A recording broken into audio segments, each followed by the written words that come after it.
A las 6 horas y 12 minutos del 1 de junio de 2025, 24 drones ucranianos surcaron el cielo sobre la región de Mermont, en Rusia, rozando la tundra a solo 100 metros de altura. En apenas unos instantes estaban a punto de impartir una lección de física valorada en $500 millones a uno de los sistemas de defensa aérea más avanzados de Rusia. Mientras los drones se aproximaban a la base, debían superar un sistema de defensa antiaérea multicapa que, en teoría, debería derribarlos como si fueran moscas.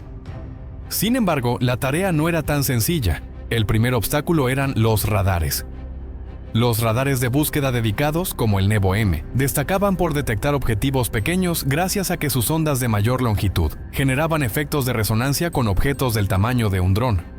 No obstante, su talón de Aquiles era la precisión posicional de su banda VHF, cuya amplitud de haz en su configuración actual abarcaba cientos de metros. Esto significaba que podían detectar algo en el aire, pero acertar con un misil era otra historia. Por ello, los drones los sobrepasaban como si no existieran. A las 6 horas y 14 minutos, los drones líderes localizaron sus objetivos mediante sensores ópticos simples. No requerían inteligencia artificial avanzada, solo un reconocimiento básico de patrones que buscaba la distintiva matriz octogonal del radar Gravestone. Estos drones intentaban despejar el camino al neutralizar este sistema. El S-400 Triumph, que protegía la base aérea de Blea, representaba la cúspide de la ingeniería rusa. Su radar Gravestone 92N6E podía rastrear 300 objetivos simultáneamente, mientras que su radar de adquisición Big Bird exploraba hasta 400 kilómetros. Los imponentes misiles 48N6E3, alojados en sus lanzadores verticales, podían alcanzar 250 kilómetros y ascender a una altitud de 30 kilómetros. Sobre el papel, los drones ucranianos ya deberían haber sido eliminados. Pero la física tenía otros planes. A 100 metros de altura, el horizonte del radar se convertía en el mejor aliado de Ucrania. Para los radares terrestres que observaban objetivos a esa altitud, el rango de detección se reducía a solo 40 kilómetros, una décima parte del alcance anunciado del sistema. Los drones volaban literalmente bajo la curvatura de la Tierra. Los operadores del S-400 no los detectarían hasta que fuera demasiado tarde.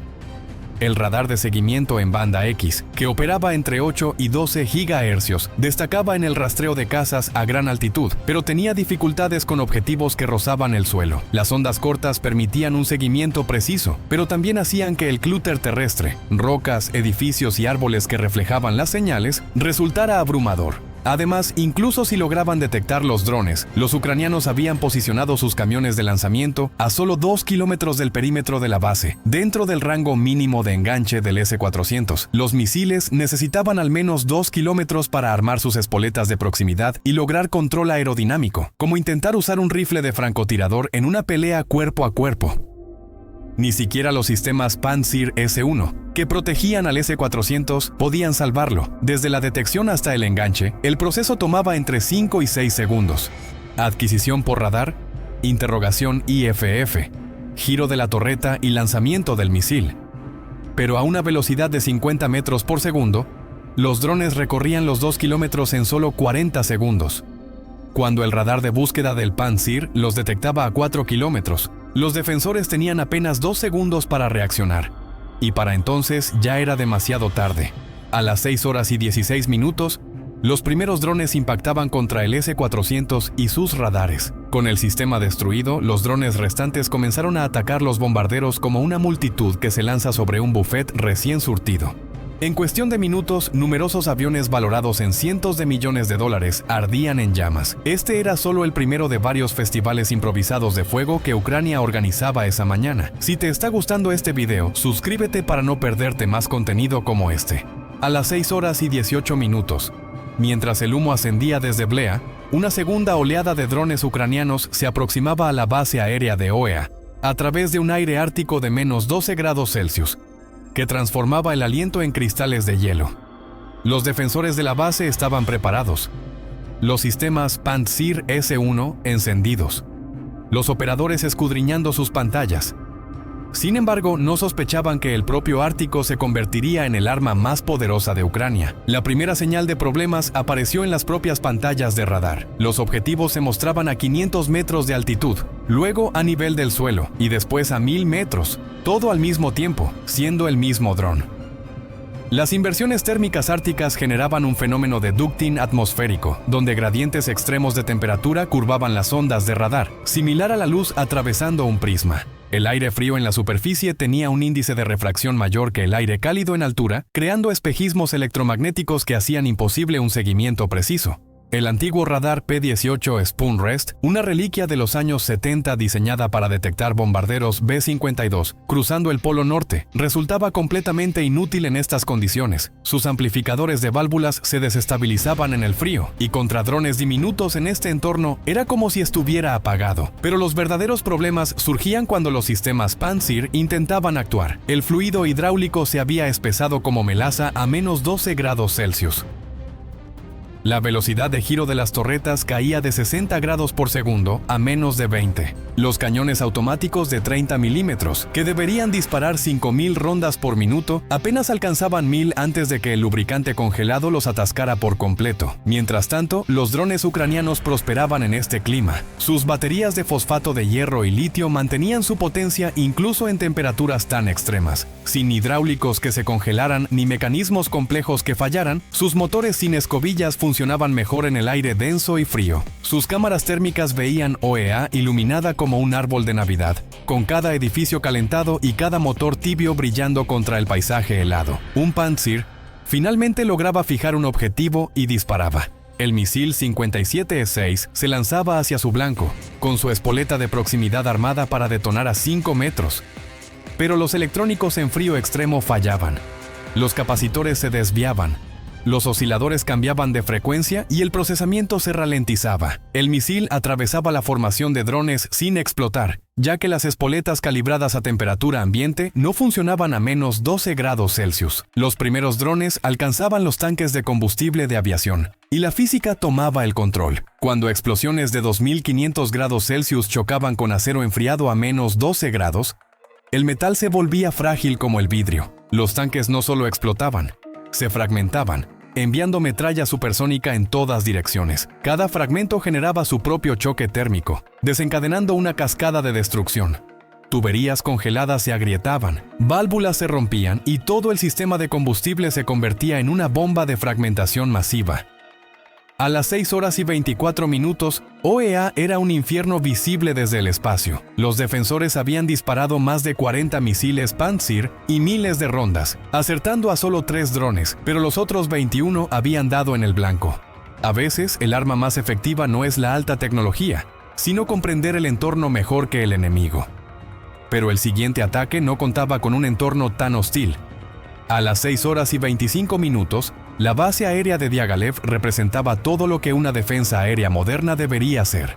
Múltiples baterías S-400 ofrecían cobertura superpuesta. Los sistemas Pantsir S-1 cubrían cada hueco. Los sistemas de guerra electrónica Kushuka-4 estaban listos para interferir desde la banda X hasta la K, e incluso cañones CTSU antiguos estaban cargados y preparados. Era una pesadilla integrada para cualquier atacante. Entonces, 31 drones ucranianos aparecieron en las pantallas, y las matemáticas de la guerra moderna comenzaron a desmantelar esa integración desde dentro. Los drones no llegaban como un solo grupo. Eso sería demasiado simple. En cambio, se dividían en 7 subenjambres de 4 o 5 drones, aproximándose desde diferentes direcciones, a distintas altitudes y velocidades. No era aleatorio, era una guerra psicológica calculada contra los computadores de control de fuego. El problema era que cada Pantsir podía manejar 4 objetivos simultáneos, y el S-400 12 parecía suficiente para 31 drones, ¿verdad? Error. Cuando 7 grupos se fusionaban y dividían constantemente, los computadores de seguimiento debían recalcular soluciones de intercepción sin cesar. Cada vez que 4 drones se unían y luego se separaban, se reiniciaba la secuencia de enganche. Los retrasos de procesamiento se propagaban por toda la red. En un movimiento desesperado, los rusos activaron todos sus sistemas de guerra electrónica, y múltiples sistemas Kushuka comenzaron a emitir interferencias masivas en todas las bandas de frecuencia. Contrarradios militares eran devastadores. Sin embargo, estos drones ucranianos usaban tecnología avanzada de salto de frecuencia, cambiando de canal 1000 veces por segundo. Para cuando el jammer fijaba una frecuencia, el dron ya había cambiado 50 veces. Mejor aún, los drones usaban la intensidad de las interferencias como guía de navegación. Cuanto más fuerte era la señal, más cerca estaban de algo importante. La doctrina rusa no ayudaba en absoluto.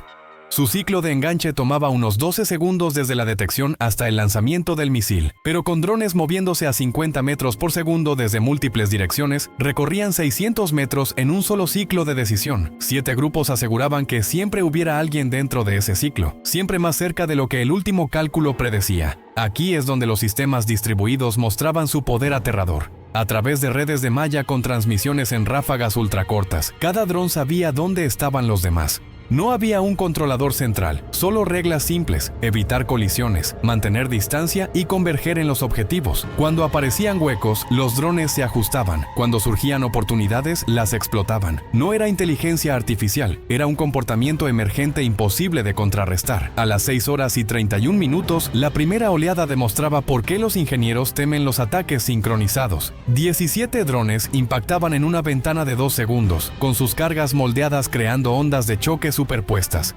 17 impactos coordinados generaban zonas de más de 50 libras por pulgada cuadrada, suficientes para reducir refugios de aviones reforzados a polvo. A las 6:34, Diaghilev estaba en ruinas. Solo un dron de 31 fue derribado. Una tasa de acierto del 25% que sería impresionante si el otro 75% no hubiera destruido la mitad de la base. La mejor red de defensa aérea integrada de Rusia acababa de aprender que, cuando 1000 enemigos se comunican mejor que tus sistemas de $1.000 millones, la integración se convierte en vulnerabilidad. Pero los ataques de esa mañana aún no habían terminado. Quedaba un objetivo más. Con la noticia de los ataques extendiéndose rápidamente, los defensores de este último estaban más preparados que nunca. A las 6:42, la base aérea de Ivanovo tenía todas sus defensas en máxima alerta, tras ver arder 3 bases. Sabían lo que se avecinaba. Los jammers R-330ZHE Sattel cubrían la zona con denegación de GPS, emitiendo señales falsas que desviarían cualquier arma guiada por satélite hacia los bosques. Todas las frecuencias estaban interferidas, todas las aproximaciones cubiertas, todos los sistemas tripulados.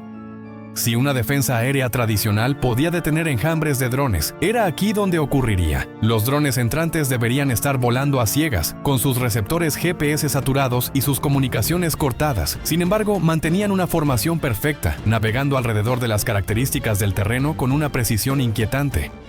Los rusos estaban a punto de descubrir que su enemigo había evolucionado más allá de la necesidad de satélites. Estos ya no eran juguetes controlados remotamente. 18 meses de aprendizaje automático habían creado redes neuronales que navegaban por reconocimiento, no por posición. Los programadores ucranianos alimentaron su inteligencia artificial con miles de imágenes satelitales de Ivanovo desde todos los ángulos, en todas las estaciones y a todas las horas del día. Los drones llevaban procesadores simples que ejecutaban reconocimiento de imágenes a 30 cuadros por segundo. No necesitaban GPS, navegaban como uno lo hace en su ciudad natal, reconociendo puntos de referencia familiares. La base tenía aviones señuelo inflables esparcidos por todas partes, con generadores de calor para engañar a los sensores infrarrojos. Contra satélites funcionaban perfectamente. Contra una inteligencia artificial entrenada en aviones reales, no tenían ninguna posibilidad. Las redes neuronales detectaban las diferencias al instante: ángulos de sombra incorrectos, colocación errónea de antenas, firmas térmicas que no coincidían con patrones de motores reales.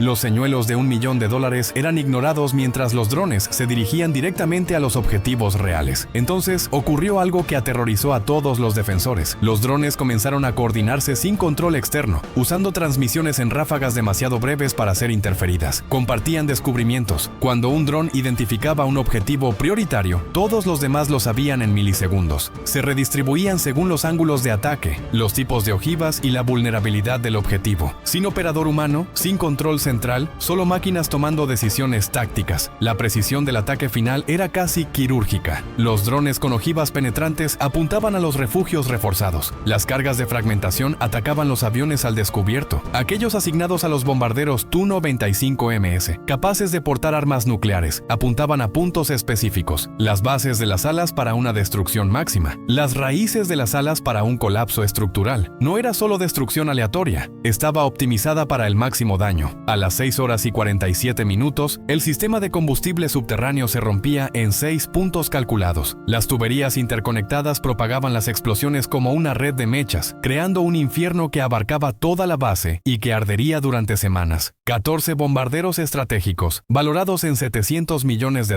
quedaban reducidos a metal retorcido. El orgullo del disuasivo nuclear de Rusia había sido destruido por drones construidos con procesadores de teléfonos inteligentes y componentes de ferretería. Si te ha gustado este video, suscríbete para apoyar nuestro contenido.